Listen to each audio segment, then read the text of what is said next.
Salam sejahtera Malaysia, denyut nadi suara rakyat bergema di channel ini. Jangan lupa tekan butang subscribe, like dan share. Malaysia kita punya, cintai Malaysiaku, kita jaga kita.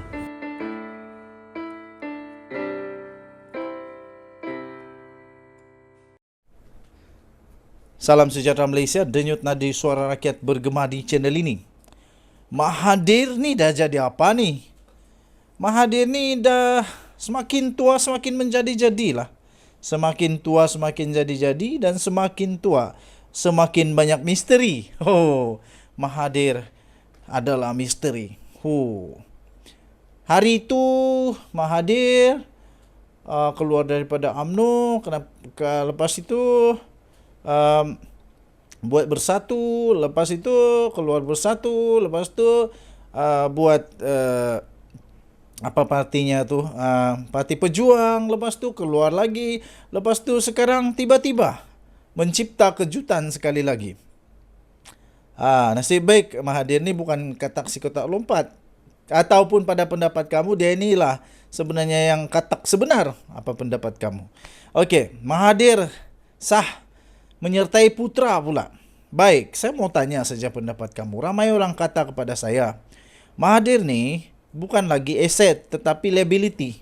Mana saja tempat dia pergi sekarang, dia bukan membawa gembira, tapi dia membawa lebih banyak cabaran kepada tempat yang baru itu. Apa pula pendapat kamu? Pada pendapat saya, tidak jugalah sampai membawa masalah ke apakah tidak. Tapi Mahathir di mana-mana dia sekarang pun saya fikir dia tidak ada lagi so-called the aura of the Mahathir yang dulu-dulu. Sekarang dia tak ada aura lagi dah. Apa yang dia cakap semuanya sukar sudah dipercayai. Apa yang dia cakap, bukan semua orang masih percaya dan terima lagi idea-idea dia yang sudah tua ni. Dr. Mahathir menyatakan menyertai parti yang diasaskan oleh Ibrahim Ali, iaitu Parti Bumiputra Perkasa Malaysia Putra, bersama-sama 12 lagi yang telah keluar daripada Pejuang.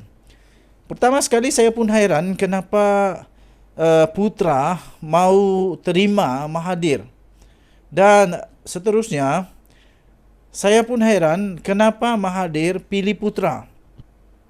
Kenapa Mahathir pilih Putra sebagai tempat dia untuk menghabiskan sisa-sisa hidup dia di Putra. Kenapa dia tidak pilih parti yang besar? Kenapa dia tidak pilih parti yang selama ini sudah established? Dan kenapa dia pilih sekali lagi Putra?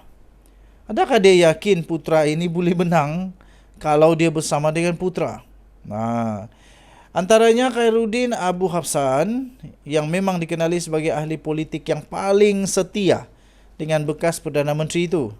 Perkara itu dimaklumkan sendiri oleh bekas ahli Majlis Eksekutif Pusat Pejuang, iaitu Armin Banias Pahamin di Facebook semalam.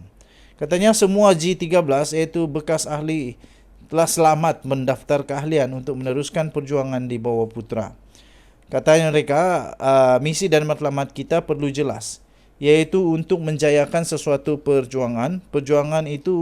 Perjuangan utama ialah untuk penyatuan orang, parti dan pertubuhan Melayu, katanya. Kenapa dulu di GTA apa cerita?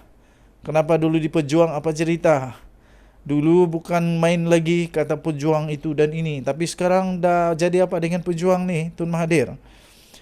Saya harapan saya bila Mahathir masuk ke dalam Putra, Mahathir dapat membuat impak yang baik kepada Putra.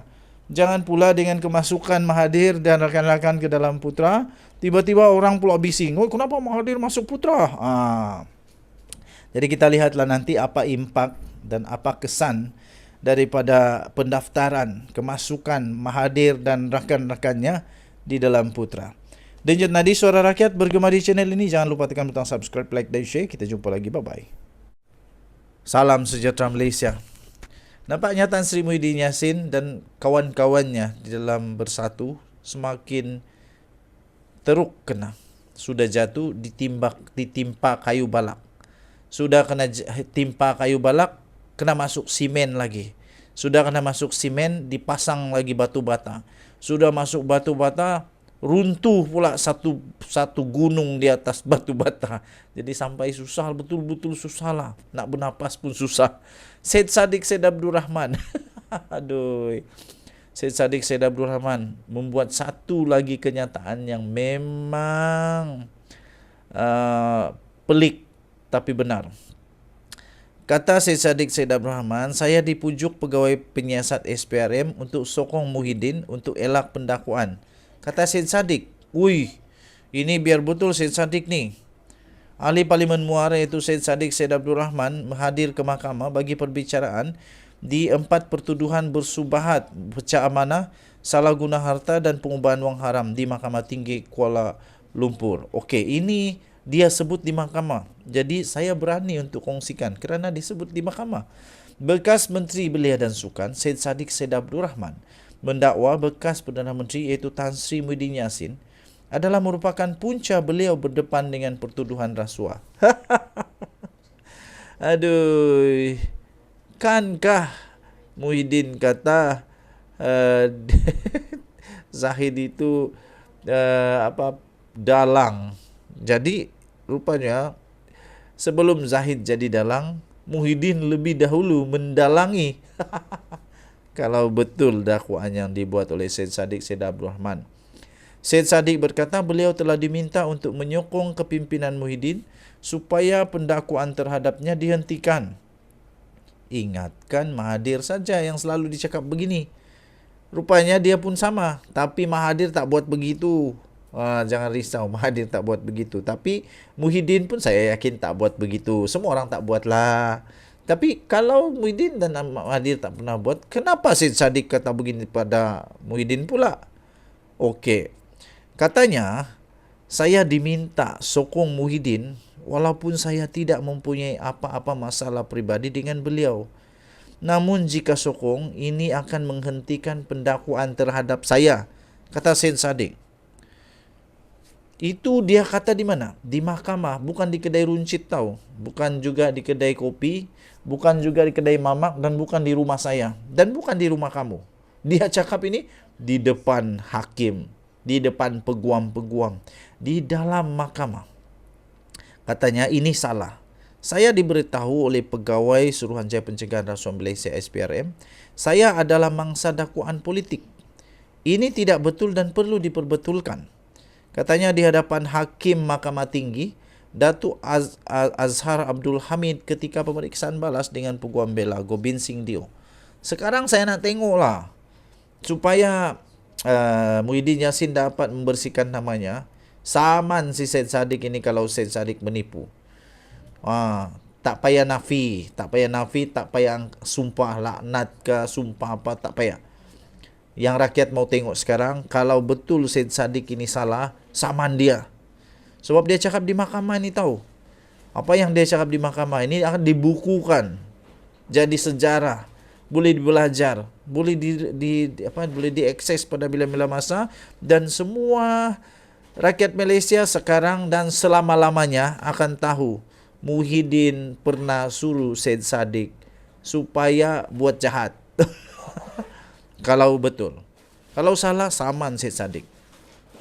Syed Saddiq yang juga bekas Ketua Angkatan Bersatu Anak Muda atau Armada Bersatu, sebelum ini diarahkan untuk membela diri terhadap 4 pertuduhan bersubahat, pecah amanah, salah guna harta dan pengubahan wang haram iaitu amlah. Mengikut pertuduhan itu, beliau didakwa telah bersubahat dengan penolong bendahari Armada Bersatu iaitu Rafiq Hakim Razali yang telah diamanahkan untuk mengendalikan dana armada yang berjumlah 1 juta ringgit Malaysia melakukan pecah amanah dengan menyalahgunakan dana itu. Perbuatan tersebut didakwa dilakukan di CIMB Bank Berhad, Menara CIMB KL Central, Jalan Central 2 di sini pada 6 Mac 2020. Pertuduhan itu dikemukakan mengikut Seksyen 406 Kanun Kesiksaan yang membawa hukuman maksimum penjara 10 tahun dengan sebatan serta boleh dikenakan denda jika sabit kesalahan. Bagi pertuduhan kedua, Syed Abdul Rahman didakwa menyalahgunakan harta untuk diri sendiri, iaitu wang sebanyak RM120,000 Malaysia daripada akaun Maybank Islamic Berhad milik Armada Bumi Bersatu Enterprise dengan menyebabkan Rafiq Hakim melupuskan wang tersebut. Denyut nadi Suara Rakyat bergema di channel ini. Untuk mendapatkan berita yang lengkap, anda boleh melayari malaysiagazette.com bertarikh 23 Februari 2023 dengan tajuk "Saya dipujuk pegawai penyiasat SPRM untuk sokong Muhyiddin untuk elak pendakwaan," kata Syed Saddiq. Kita jumpa lagi. Denyut nadi Suara Rakyat bergema di channel ini. Bye-bye.